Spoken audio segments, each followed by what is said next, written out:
Harry's, an excerpt from American Psycho by Bret, Easton, Ellis. Harry's. You should match the socks with the trousers, Todd Hamlin tells Reeves, who is listening intently, stirring his beefeater on the rocks with a swizzle stick. Who says? George asks. Now listen, Hamlin patiently explains. If you wear gray trousers, you wear gray socks. It's as simple as that. But wait, I interrupt. What if the shoes are black? That's okay, Hamlin says, sipping his martini. But then the belt has to match the shoes.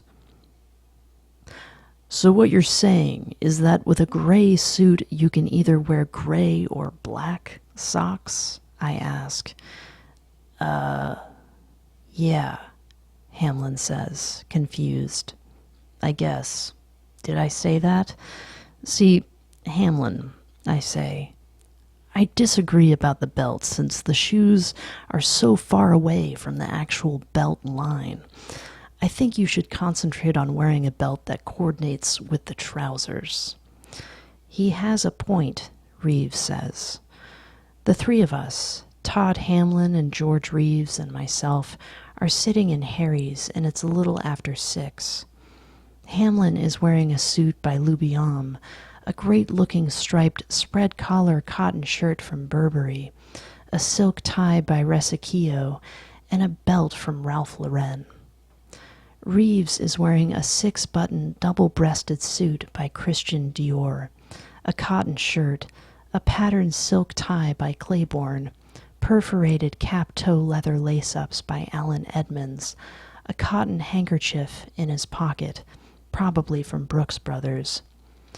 Sunglasses by L'Enfant Paris lie on a napkin by his drink, and a fairly nice attaché case from T. Anthony rests on an empty chair by our table. I'm wearing a 2-button, single-breasted, chalk-striped wool flannel suit, a multicolored candy-striped cotton shirt, and a silk pocket square, all by Patrick Aubert, a polka-dot silk tie by Bill Blass, and clear prescription glasses with frames by L'Enfant Paris. One of our CD Walkman headsets lies in the middle of the table, surrounded by drinks and a calculator. Reeves and Hamlin left the office early today for facials somewhere, and they both look good.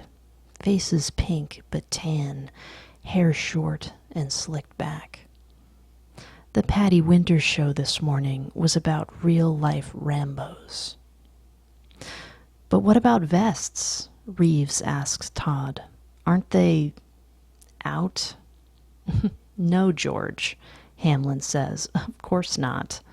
No, I agree. Vests have never been out of fashion. Well, the question really is, how should they be worn? Hamlin inquires. They should fit, Reeves and I start simultaneously. Oh, sorry, Reeves says. Go ahead. No, it's okay, I say. You go ahead. I insist, George says. Well, they should fit trimly around the body and cover the waistline, I say.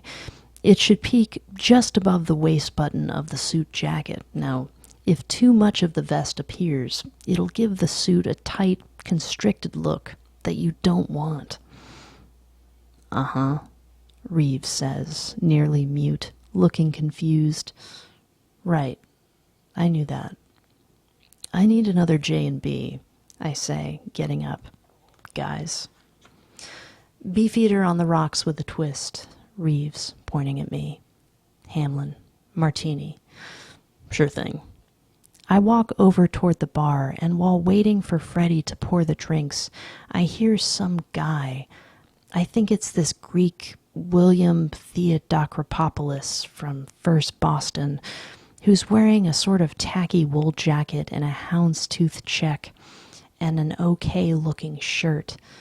But he also has on a super-looking cashmere tie from Paul Stewart that makes the suit look better than it deserves to. and he's telling some guy, another Greek, drinking a Diet Coke. So listen, Sting was at Chernobyl.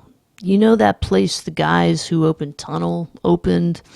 And so this was on page 6, and someone drives up in a Porsche 911, and in the car was Whitney, and back at our table, Reeves is telling Hamlin about how he taunts the homeless in the streets, about how he hands $1 to them as he approaches, and then yanks it away and pockets it right when he passes the bums.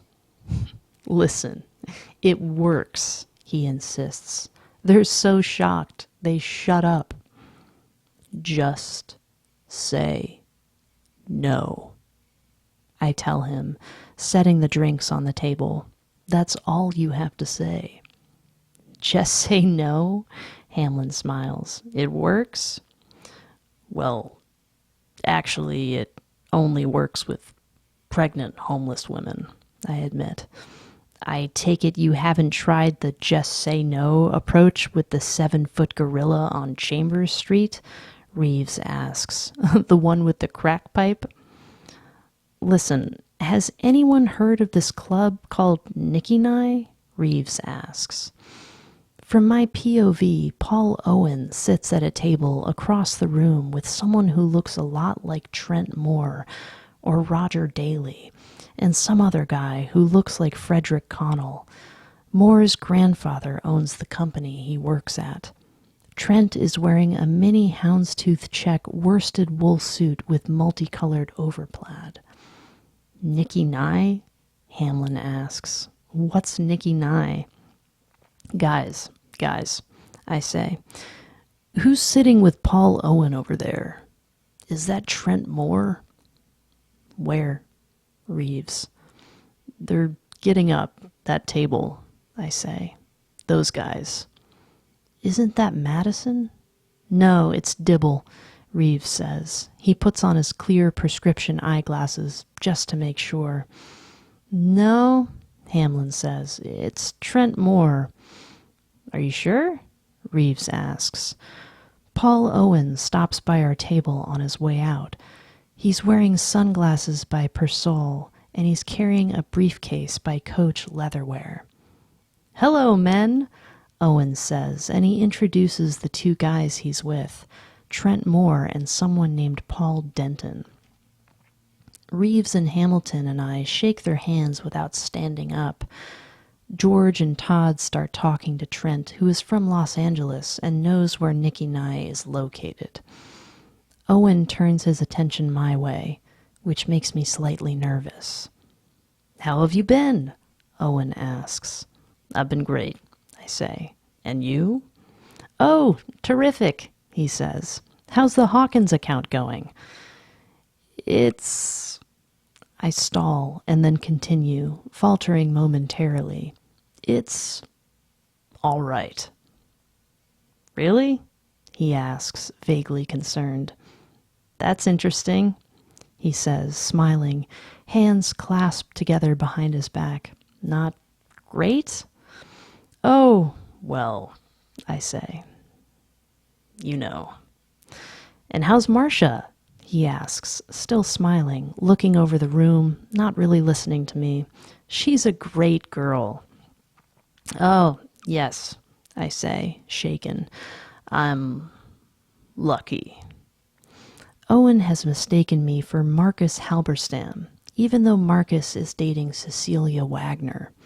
But for some reason, it really doesn't matter, and it seems a logical faux pas since Marcus also works at P&P, in fact does the same exact thing I do, and he also has a penchant for Valentino suits and clear prescription glasses, and we share the same barber at the same place, the Pierre Hotel, so it seems understandable.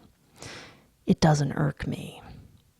But Paul Denton keeps staring at me, or trying not to, as if he knows something, as if he's not quite sure if he recognizes me or not. And it makes me wonder if maybe he was on that cruise a long time ago, one night last March. If that's the case, I'm thinking, I should get his telephone number, or, better yet, his address. Well, we should have drinks, I tell Owen. Great, he says. Let's. Here's my card. Thanks, I say, looking at it closely, relieved by its crudeness before slipping it into my jacket. Maybe I'll bring... I pause, then carefully say, Marcia? That would be great, he says. Hey, have you been to that Salvadorian bistro on 83rd? He asks. We're eating there tonight. Yeah, no, I say, but I've heard it's quite good. I smile weakly and take a sip of my drink. Yes, so have I. He checks his Rolex. Trent? Denton? Let's split. Reservations in 15 minutes. Goodbyes are said, and on their way out of Harry's, they stop by the table Dibble and Hamilton are sitting at, or at least I think it's Dibble and Hamilton. Before they leave, Denton looks over at our table, at me, one last time, and he seems panicked, convinced of something by my presence, as if he recognized me from somewhere, and this, in turn, freaks me out. The Fisher account, Reeves says. Oh, shit, I say. Don't remind us. Lucky bastard, Hamlin says. Has anyone seen his girlfriend? Reeves asks. Lori Kennedy? Total hardbody. I know her, I say. Admit, I knew her. Why do you say it like that? Hamlin asks, intrigued. Why does he say it like that, Reeves? Because he dated her, Reeves says casually. How did you know that? I ask, smiling. Girls dig Bateman. Reeves sounds a little drunk. He's GQ. You're total GQ, Bateman. Thanks, guys, but I can't tell if he's being sarcastic, but it makes me feel proud in a way, and I try to downplay my good looks by saying, she's got a lousy personality. Oh, Christ, Bateman, Hamlin groans. What does that mean? What? I say. She does. So what? It's all looks. Lori Kennedy is a babe, Hamlin says emphatically. Don't even pretend you were interested for any other reason. If they have a good personality, then something is very wrong, Reeves says, somehow confused by his own statement. If they have a good personality and they are not great looking, Reeves holds his hands up, signifying something. Who fucking cares? Well, let's just say hypothetically, okay? What if they have a good personality? I ask, knowing full well what a hopeless, asinine question it is. Fine. Hypothetically, even better, but Hamlin says, I know. I know. I smile. There are no girls with good personalities, we all say in unison, laughing, giving each other high five. A good personality, Reeves begins, consists of a chick who has a little hard body and who will satisfy all sexual demands without being too slutty about things, and who will essentially keep her dumb fucking mouth shut. Listen, Hamlin says, nodding in agreement. The only girls with good personalities who are smart, or maybe funny, or halfway intelligent, or even talented, though God knows what the fuck that means, are ugly chicks. Absolutely, Reeves nods. And this is because they have to make up for how fucking unattractive they are, Hamlin says, sitting back in his chair. Well, my theory's always been, I start, men are only here to procreate, to carry on the species, you know? They both nod. And so the only way to do that, I continue, choosing words carefully, is to get turned on by a little hard body, but sometimes money or fame. No buts, Hamlin says, interrupting. Bateman, are you telling me that you're going to make it with Oprah Winfrey? Hey, she's rich, she's powerful.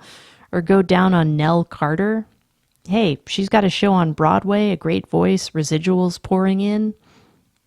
Wait, Reeves says, who's Nell Carter? I don't know, I say, confused by the name. She owns Nell's, I guess. Listen to me, Bateman, Hamlin says. The only reason chicks exist is to get us turned on, like you said. Survival of the species, right? It's as simple. He lifts an olive out of his drink and pops it into his mouth as that. After a deliberate pause, I say, do you know what Ed Gein said about women? Ed Gein? One of them asks. Maitre d' at Canal Bar? No, I say. Serial killer. Wisconsin in the 50s. He was an interesting guy. You've always been interested in stuff like that, Bateman, Reeves says, and then to Hamlin. Bateman reads these biographies all the time. Ted Bundy and Son of Sam and Fatal Vision and Charlie Manson. All of them. So what did Ed say? Hamlin asks, interested. He said, I begin, when I see a pretty girl walking down the street, I think two things. One part of me wants to take her out and talk to her and be a real nice and sweet and treat her right. I stop, finish my J&B in one swallow. What does the other part of him think? Hamlin asks, tentatively. What her head would look like on a stick, I say. Hamlin and Reeves look at each other and then back at me before I start laughing, and then the two of them uneasily join in. Listen, what about dinner? I say, casually changing subjects. How about that Indian Californian place on the Upper West Side? Hamlin suggests. Fine with me, I say. Sounds good, Reeves says. Who'll make the res? Hamlin asks.